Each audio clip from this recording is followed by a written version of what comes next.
nighttime skincare routine လေးစားပါမယ်ပထမဆုံး first step အနေနဲ့ lip balm လေးလိမ့်လိုက်တယ်ပြီးတော့ Courage က essence လေးပါဒီ essence လေးကညလိမ့်ဖို့အတွက်ဆိုရင်အရင်ကောင်းပါတယ်ပြီးတော့ ordinary က vitamin C serum လေးလိမ့်လိုက်တယ်serum ဆိုတော့အသားတွေကိုတခြားလေးစိတ်ဝင်အောင်လိမ့်လိုက်တယ်ပေါ့နော်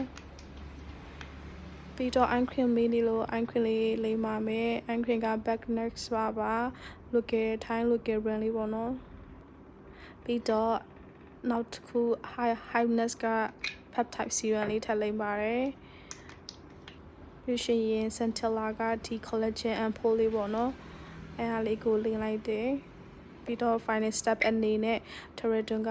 moisturizer လေးလိမ့်လိုက်ပါတယ်မျက်နှာလေးက a little လေးတော့ break out ဖြစ်နေရယ်